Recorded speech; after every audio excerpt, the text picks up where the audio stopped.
नमस्कार मित्रों। आज मैं उपस्थित हूँ श्रृंखला के अगले वीडियो के साथ। मित्रों, आज हमारा विषय रहेगा लग्न कुंडली का दसम भाव, जिसे व्योम भाव कहा जाता है, कर्म भाव कहा जाता है।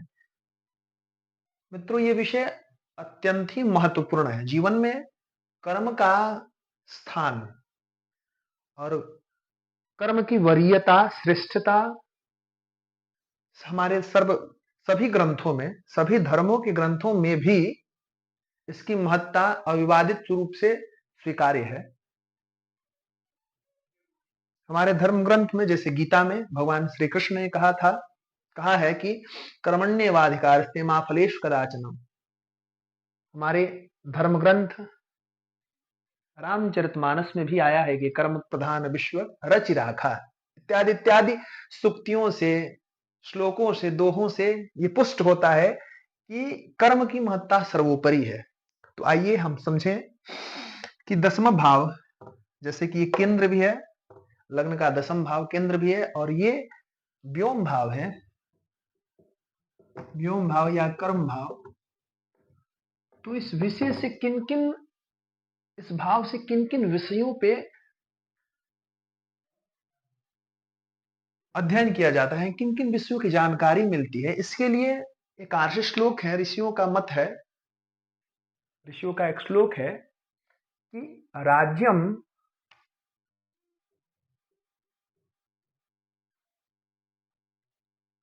आकाश वृत्तिंच चाकाश वृत्तिंच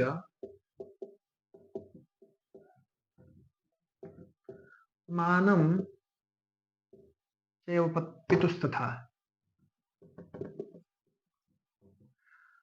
मानम चैव पितुस्तथा प्रवासस्य ऋणस्यापि प्रवास ऋण व्योमस्थाना निरीक्षणम राज्यम चाकाश वृत्तिंच मानम चैव पितुस्तथा प्रवासस्य ऋणस्यापि व्योमस्थानान निरीक्षणम। इसके अतिरिक्त जिन विषयों का विचार किया जाता है, व्यवसाय, जमीन जायदाद,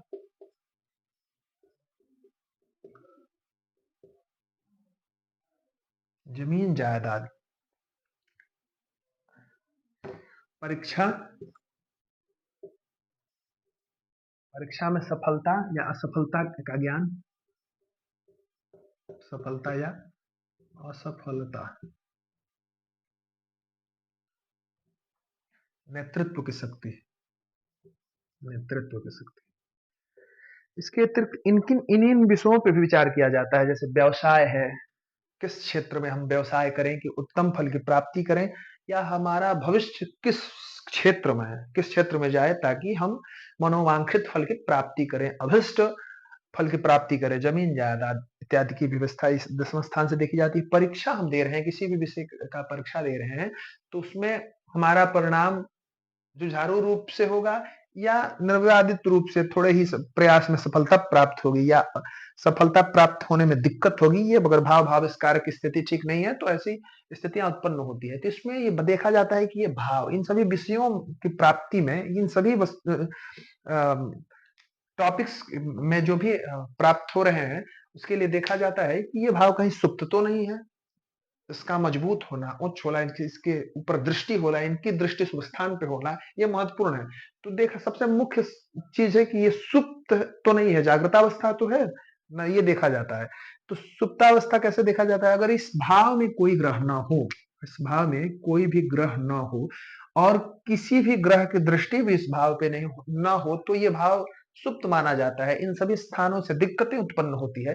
तो इस भाव के कारक को या इस भाव के भावेश को जागृत किया जाता है, उसका पूजन अर्चन, रत्न पहन के इत्यादि इत्यादि करके उसे बल प्रदान किया जाता है। इसके अतिरिक्त शरीर में देखा जाता है मित्रों, जितने भी घुटने घुटने में दिक्कत जितने लोगों की होती है, देखा जाता है इसी स्थान से मुख्य उसका संबंध होता है। जितने भी शरीर में जोड़ है, जोड़ों में दिक्कत दिक्कत स्किन की प्रॉब्लम, स्किन प्रॉब्लम्स,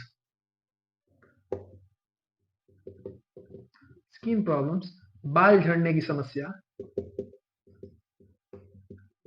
बाल झड़ने की समस्या, साथ में नाखून इत्यादि में होने वाले रोग समस्या 10वें स्थान से निरीक्षित किया जाता है। इसके जो कारक ग्रह हैं, कारकों की झड़ी है मित्रों यहाँ पे। देखिए इसमें कारक है, इसके कारक ग्रह हैं, कारक है सूर्य, दूसरे कारक शनि हुए, तीसरे बुध हो जाते हैं, चौथे गुरु हो जाते हैं। 4 ग्रह कारक रूप में है। अब चूंकि कालपुरुष की कुंडली में यहाँ पे 10 अंक लिखा रहता है और 10 के मालिक यानी शनि होते हैं, तो शनि अगर यहाँ हो तो विषयों में विलंब कराते हैं, लेकिन कारकत्व रूप में उसकी फल की प्राप्ति कराते हैं। क्योंकि विलंब कराते हैं, किसी भी वस्तु को प्राप्ति में दिक्कत कराते हैं, उलझने उत्पन्न कराते हैं, लेकिन इसके कारक ये हैं। सूर्य जो है इसके कारक है। और इसमें जो ये घर तो है शनि का, उच्च हो जाते हैं इसमें मंगल, उच्च हो जाते हैं मंगल। मंगल इसलिए उच्च हो जाते हैं कि अकाल पर पुरुष की कुंडली में यहाँ पे मेष राशि की कुंडली बनी रहती है, तो मकर के मंगल उच्च के हो जाते हैं और नीच के हो जाते हैं वो गुरु। बृहस्पति गुरुदेव यहाँ पे नीच के हो जाते हैं। चूंकि नीच के भी होते हैं तो इस स्थान में सुफल की प्राप्ति कराते हैं। कारण ये कि लग्न है और गुरु तो गुरु ही है भाई, तो उनके दृष्टि से वो शुभ फल की प्राप्ति कराते हैं।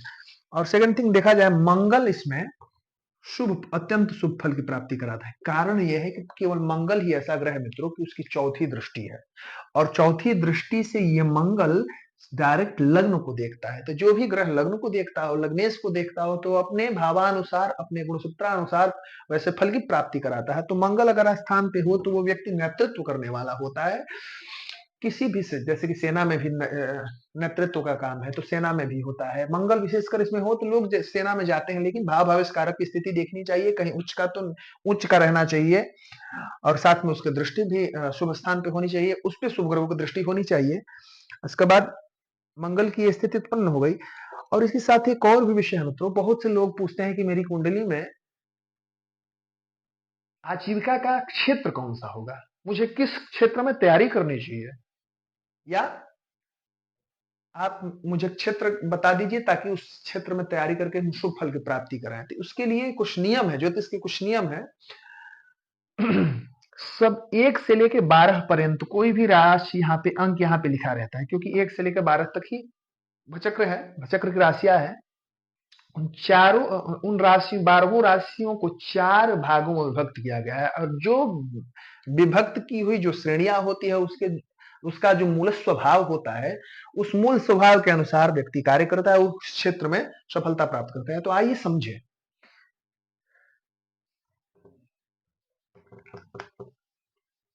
देखिए मित्रों, राशियों के लिए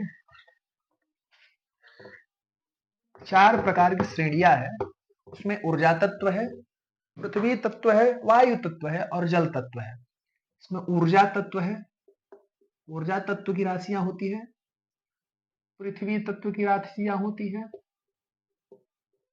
वायु तत्व की राशियां होती है और जल तत्व, जल तत्व की 4 श्रेणियां है। इसमें अगर यहाँ पे 1, 5, 9 ये अंक हो, यानी मेष हो, मेष 10वें स्थान में भाव हो, या सिंह भाव हो, या धनु भाव हो, तो ये ऊर्जा तत्व की राशियां हैं। ऊर्जा तत्व की राशियों वाले व्यक्तियों को इलेक्ट्रॉनिक इलेक्ट्रॉनिक अब इलेक्ट्रॉनिक के संबंध में अब ये बताना आप लोगों को नहीं पड़ेगा कि इलेक्ट्रॉनिक के विभाग कितने हैं। बहुत से विभाग है, बहुत से क्षेत्र है। इलेक्ट्रॉनिक संबंधित किसी भी विभाग से आप जुड़ सकते हैं, और इस विषय में और इस भाव से आप अपने जीवन में वो मुकाम हासिल कर सकते हैं जो आप पाना चाहते हैं। इलेक्ट्रॉनिक, लाइट लाइट संबंधी काम, या ऊर्जा से संबंधित कोई भी काम हो, ऊर्जा संबंधित कोई भी काम हो, तो यहाँ पे 1, 5, 9 में से कोई भी अंक हो तो आप इस विभाग से जुड़ करके अभिष्ट फल की प्राप्ति कर सकते हैं। और जो पृथ्वी तत्व है, वो पृथ्वी तत्व की जो राशियां हैं, वृष होती है, कन्या होती है, मकर होते हैं, यानी ये राशियां पृथ्वी तत्व की होती है, क्योंकि पृथ्वी तत्व गंभीर तत्व है। तो ऐसे व्यक्ति कृषि विभाग से जुड़े, फर्टिलाइज विभाग से जुड़ करके अपने कारोबार इत्यादि में वृद्धि करें, उस क्षेत्र से जुड़ करके धन प्राप्ति कर सकते हैं, कमा सकते हैं, अपने मनोभिलाषित इच्छाओं की पूर्ति कर सकते हैं। इसमें है जो कृषि है, पहला कृषि, दूसरा खनिज।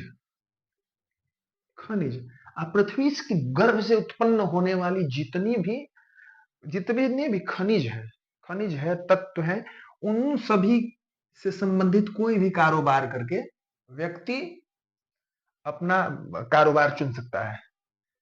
जैसे लोहा हो गया, सोना हो गया, कोयला हो गया, इत्यादि इत्यादि विभागों से जुड़ करके अपने कारोबार को शुरू कर सकता है। वायु तत्व में कौन कौन सी राशि आती है? तो एक मिथुन आता है वायु तत्व में, मिथुन आता है, और तुला आता है, कुंभ आता है। ये वायु तत्व की राशियां हैं। इसमें विशेष करके शिक्षा विभाग, शिक्षक जिनको बोल करके, या वो चूंकि वायु के माध्यम से ही उनकी वृत्तियां, आजीविका और व्यवसाय क्षेत्र जुड़ा रहता है, तो व्यक्ति प्रवचन करके, कर्मकांड करा के, ज्योतिष्य या अध्ययन करा करके इस विषय से जुड़ सकता है। कोचिंग इत्यादि संस्था, सीए इत्यादि जो होते हैं, टीचर, अध्यापक,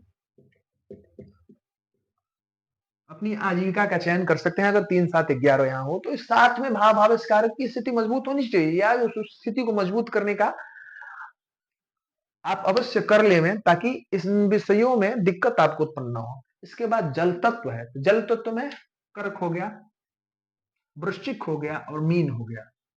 ये जल तत्व की राशियां मित्रों। जल तत्व में जैसे कि नाम से ही विदित है, जल से संबंधित दूध, बीवरेज यानी जितने पेय पदार्थ हैं, पेय पदार्थ न भी हो तो जल तत्व उसमें हो, तो आप उस विभाग से जुड़ सकते हैं। जैसे जल संबंधी काम, दूध, वाइन इत्यादि के क्षेत्र में यहां से देख करके जाया जा सकता है, इत्यादि इत्यादि। अब कहने का तात्पर्य है कि आप लोगों को दिशा निर्देशित कर दिया गया है ना, आप लोगों को एक हिंट दे दिया गया, आप लोग बेहतर ढंग से समझते हैं कि कौन सा एलिमेंट्स किस रोजगार में है, तो उन एलिमेंट्स के आधार पे अपना चयन स्वयं कर लेंगे। ये स्वयं चयन करने की प्रक्रिया आपके पास विदित है। 1 5 9 2 6 10 3 7 11 4 8 12, इनमें से कोई भी अंक यहाँ पे हो तो उसके अनुसार अपने तत्वों का चयन कर लेंगे और साथ में अपने व्यवसाय का चयन करें। मित्रों, आप सभी को एक और सूचना देना है कि इन 12 भावों के बाद ग्रहों का स्वरूप, उनके कारकत्व और ग्रहों को शुभ करने या प्रसन्न करने की छोटी छोटी विधियां जो स्वयं आप कर लेवे अपने कुंडली के अनुसार, सामान्य लोग उससे लाभान्वित होंगे। थोड़े से प्रयास में छोटे छोटे टोटकों से और उत्तम फल की प्राप्ति करें, उसके लिए एक श्रृंखलाबद्ध वीडियो आप सभी के मध्य आएगी, जिसे सभी सामान्य लोग भी लाभान्वित हो सके। तो अगले वीडियो में हम एकादश भाव के संबंध में चर्चा करने के लिए उपस्थित होंगे। तब तक के लिए इजाजत दीजिए। हर हर महादेव, जय श्री राम।